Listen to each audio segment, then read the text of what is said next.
Well, hello there everyone. Everybody has been asking us to redo our Battlestar Galactica Deadlock campaign. For those of you that were there for the entire thing, we had to restart because there were some updates to the game. We were playing in beta, and we need to start at the beginning. There's been a lot of changes to the game, including some nerfing of Mark IIs, amongst many other things, better impacts, not immediate kamikazes, so we're going to go with Commander this time.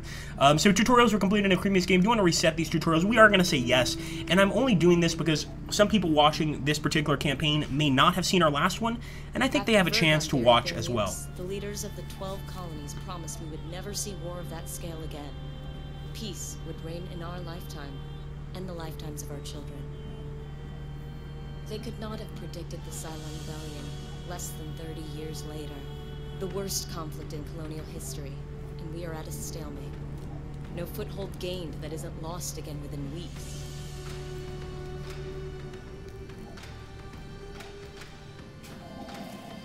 The Jupiter Project was supposed to be our ace in the hole, the largest, most powerful Battlestars ever created.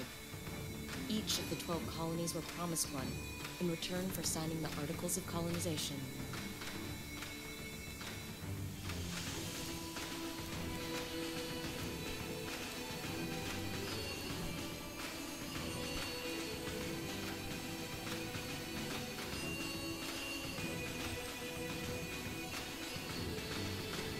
The first, Galactica, was Caprica's crowning glory. It went missing 2 weeks after deployment. Athena, the 5th ship to be completed, belongs to Pycon. We were days away from delivering it when we heard the news.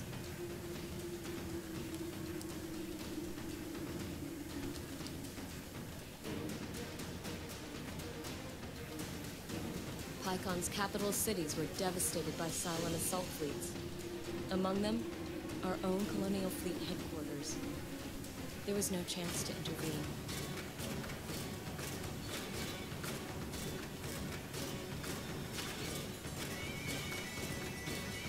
Command of Colonial Fleet has fallen to Rear Admiral Kane. Our mobile shipyard, Daedalus, has become the ad hoc fleet headquarters. As Kane's XO aboard Daedalus, you have been promoted to Operations Commander of the entire Colonial Fleet. Kane intends immediate retaliation for the attack on Pycon. The war room awaits your arrival, Commander. So here we go, guys. We are arriving at the War Room, arguably one of my favorite intros to a game ever. Not just the explanation of the first Cylon War going on, but getting here to the War Room and seeing that desk with all the planets, all of the flags representing each of the 12 colonies. It's a really cool feeling. And here we go. You just step in here and you know, I'm in command. This is the Daedalus shipyard, and I'm here ready for battle. Battlestar is almost ready to deliver. But Sinan says it can't make an independent jump until the fuel lines have stabilized. Kane's orders are to jump Daedalus to Pycon with the Battlestar Athena attached ASAP. That means we have to clear the scouts here or risk telegraphing our movements to the entire Cylon fleet. I'll prep the deck crews for the jump while you deal with the toasters. Here we go, guys. And of course, by toasters, she's talking about Cylons. Toasters is a slang term for the Cylons. And we're starting on the first battle, the first episode of this series. We are going to keep a long-loved tradition, and that's going to be, we are going to name ships after you guys. So if you want a ship named after you, we have some new rules because we were having so many people request names. You've got to come to at least 3 of our episodes. You don't have to necessarily repeat that you want your ship name, but it certainly helps me. And let us know kind of what you want your ship named. Try to appear at 3 episodes, and that way we'll go ahead and give you a ship because we know you're going to regularly be watching the stream. So I'm going to go ahead and be moving forward with our Manticores. And of course, in this first mission, I always tend to sort of do a little flank attack here. We also have, oh, not yet. We've got to wait for the tutorial to end. That's right. Fire control systems to automatically target and fire on any hostiles that move within range. Turrets will be less accurate the smaller or further away their target is. There we go. We're already firing. I'm sure they're going to probably go ahead and check on its firing start popping some lasers soon. So this is basically showing us the focus fire ability as well as the trajectory of the rounds. You have to keep in mind that each ship is different. Some ships have really good broadside shots, some don't. And we're also going to focus fire with this guy, but we're staying back. Once again, I don't want to get slammed, and it looks like actually the tutorial is not allowing us to do that yet. We got to wait a little bit. We're hitting this Nemesis on both sides. Now, can anybody tell me what's the problem here? Firing on both sides means the Nemesis has shields on both those sides, so it's really only the front that's been badly damaged. Luckily, we've been firing at that one, but, you know, we really need to destroy the entire hull to do anything. Okay, so we can click, we can see its data. These Cylon corvettes won't hold up to sustained fire. Focus your turrets on one side to punch through their armor and destroy the hull. These ships also have long-range guided munitions, useful for softening a target before closing in for the kill. Alright guys, so we do have, of course, the beautiful guided missiles. I know they're not fire-guided missiles, I just always say that for some reason. And with this one, we could fire with these guys as well, but I think I'm actually going to aim for the other Nemesis. So 2 volleys here. This guy's still firing at the enemy, and with this one, we will focus fire on the enemy Nemesis as well, and continue. Let's go, boys. Now, with missiles, unlike torpedoes, they're fired usually towards the middle to the end of the round. So as you can see there, it's getting towards the end, and we got one. Beautiful. We got a lot of torpedoes coming at us, though. And we know they're torpedoes for several reasons. They've got a direct trail. You know, the torpedoes are not guided. And also, there are more of them. So basically, one of the benefits of having torps is instead of firing just 4 guided missiles, you're firing, I think, 10 to 12 torpedoes. As you can imagine, that does a lot of damage. I'm just going to go ahead, repair our subsystem. So the tech bay is slightly damaged. Not too badly, but you'd be surprised in this game how quickly things fall apart if you're not watching them. And let's make sure we're focusing fire on the Nemesis here as well. Let's get to it, boys and girls.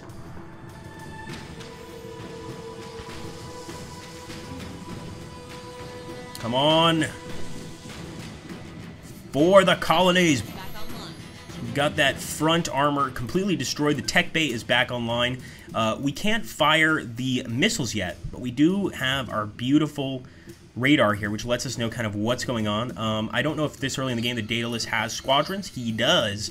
So we're going to launch our Mark 1s and keep on firing at this bastard. We got to lower our elevation a little bit.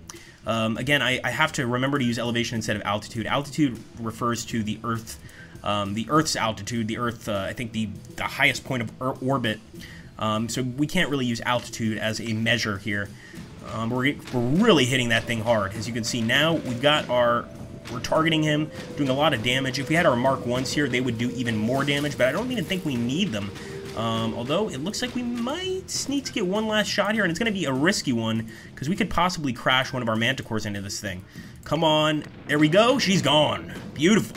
Going to do just fine, and that debris is just going to glide past our ship with no damage at all. Beautiful, guys.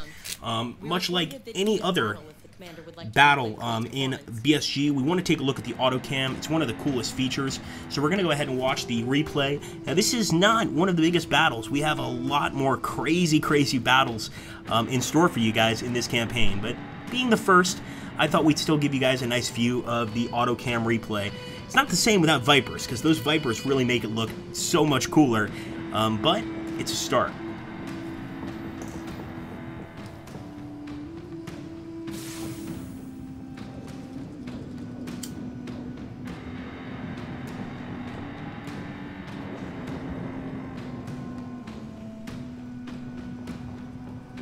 Those nasty torpedoes slamming into our ship. That was definitely painful.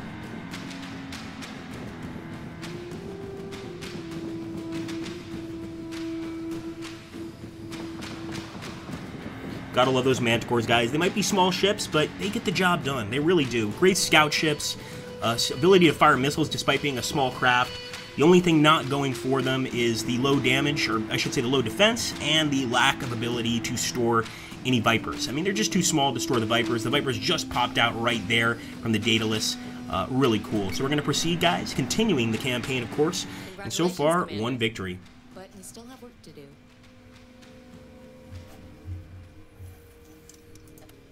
Okay, so Chapter 2. Kane has got her stomping boots on.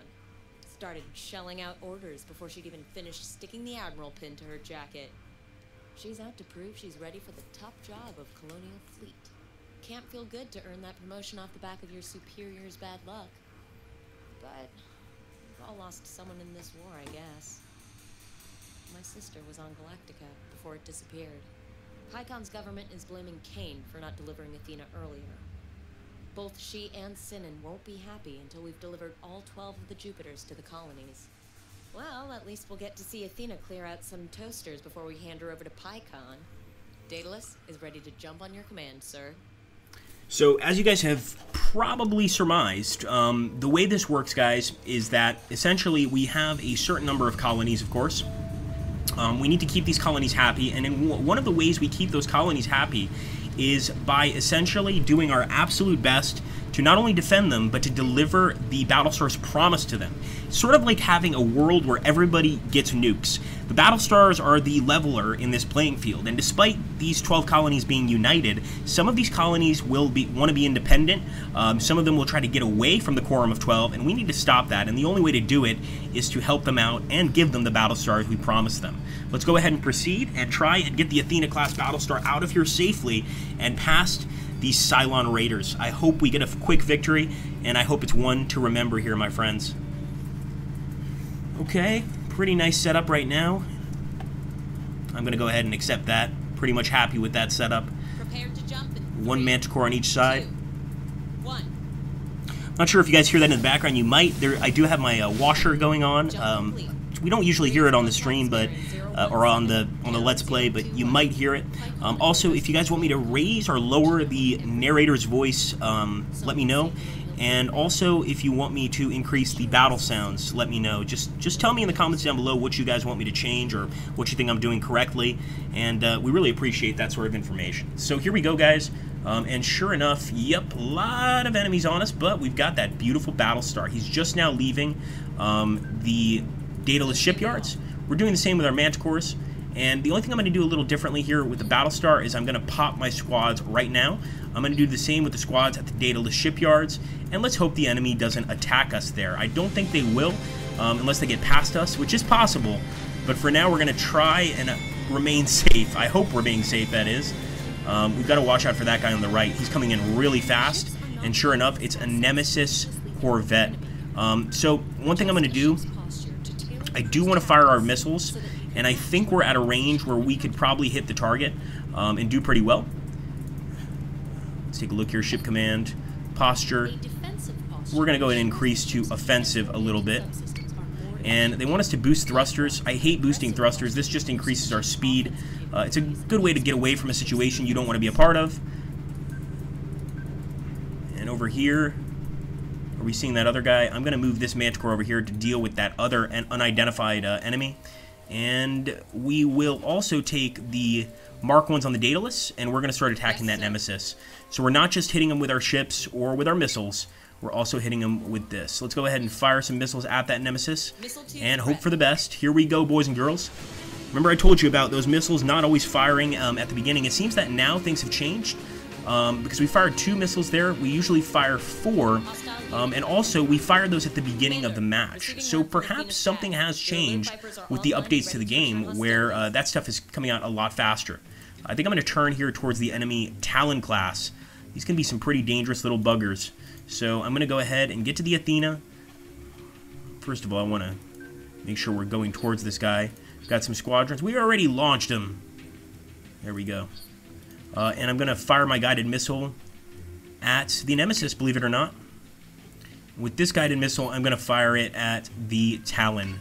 So the Talon is basically quite a long Cylon ship.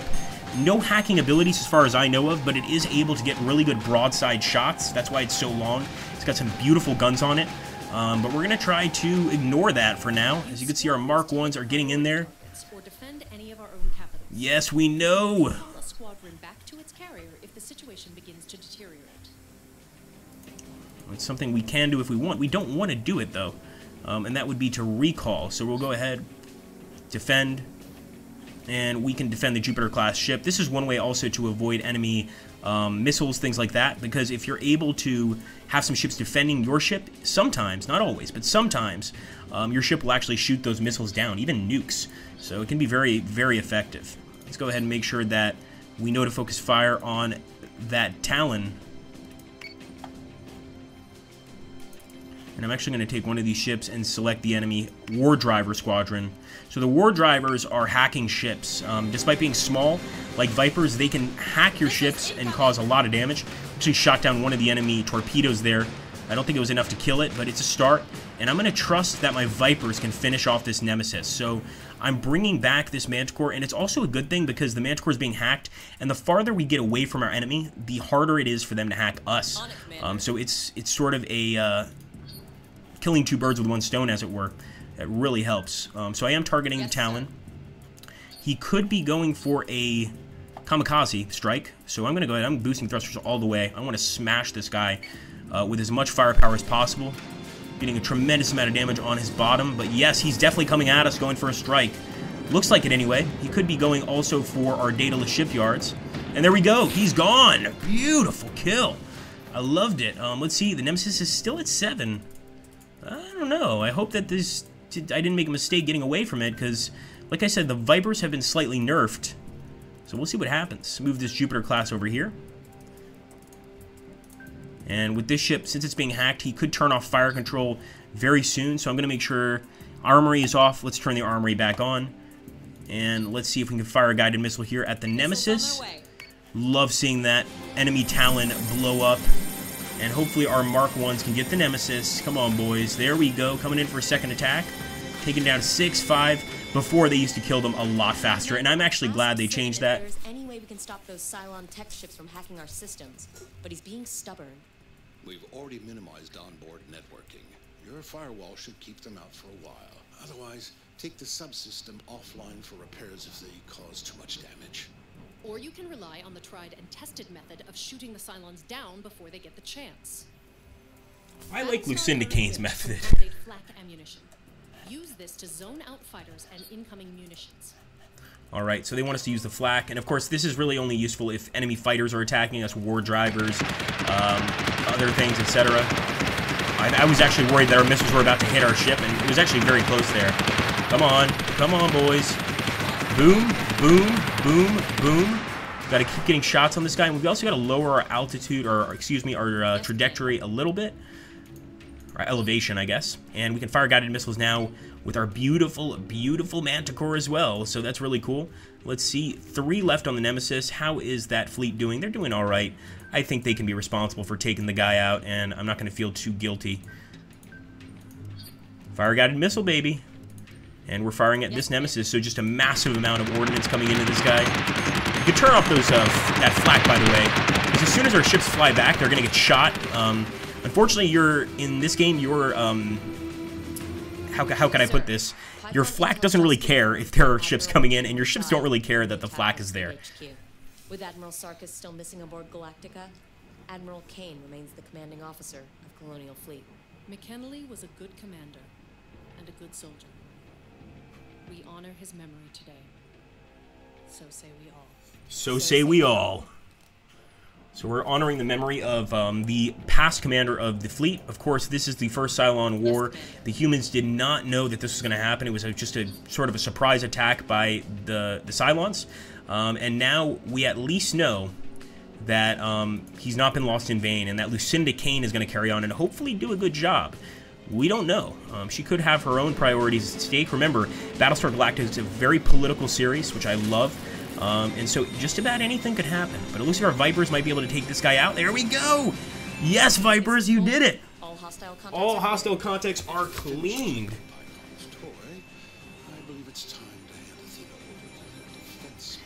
So the only bad news about this mission is the fact that the Athena gets turned over to the Colonial Fleet. We need to wait until we get our Battlestar a little bit later in the game.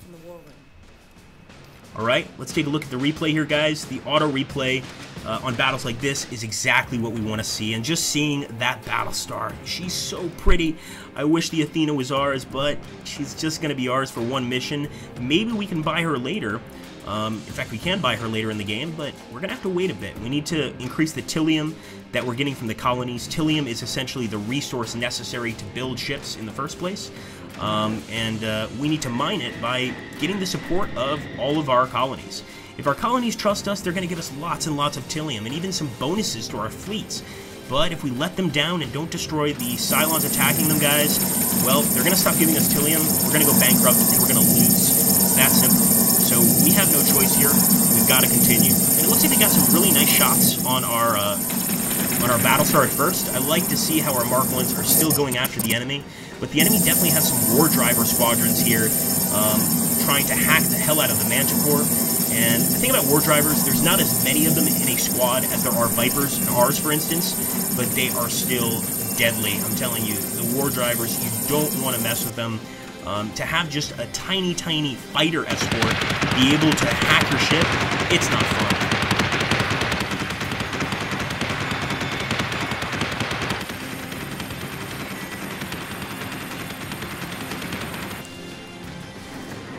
Get 'em, boys.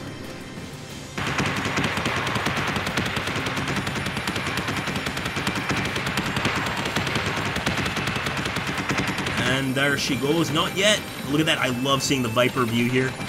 Just see them getting great shots there. And that thing, they just had no chance. No one inside that thing had a chance.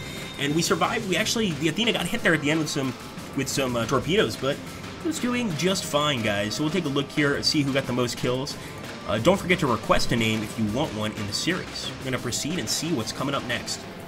Admiral, Commander, we have a problem. The Idris relay that we use to outsource our jump calculations is malfunctioning. Malfunctioning. What's our effective jump distance? It's difficult to estimate with just the onboard computers. The red line extends beyond Helios Alpha, but we'd probably need an intermediary jump to get anywhere significant outside of the system. This is what an ambush looks like, Commander. Find us a way back to Helios Gamma immediately. I want Daedalus under the cover of Ragnar's clouds before the Cylons can attack. Commander, we're going to need more ships. Sinan's taken up yards 1 and 2 for the Jupiter-class Battlestars, and we're only prepped to crunch Manticores right now. The floor crews are changing their build priorities as we speak. There's no use having half-built Battlestars if we can't defend them. All right, we're going to build another Manticore, guys. We are going to rush it. But let's push its fit out and training schedule. And now we want to transfer it to our main fleet, and that's going to give us one more beautiful use of this thing. Terminal may be the source of the Idris interference affecting our jump distance. I have the briefing packet ready. Okay, guys, so we're going to continue, of course, this campaign, but I do want to see those likes. I want to see those comments. I want to see some new subscribers. Let me know if you're new to the channel. And just a lot of, let's really push this series forward like we did the last one. That was really fun. And I want to make this one just as effective. So if we're restarting a new series, it's a lot of work for me. We need to make sure to support it. All right, guys? Thank you for watching. I hope you had a good time. Take care. Have a great day. And don't forget, we're going to have victory. So say we all.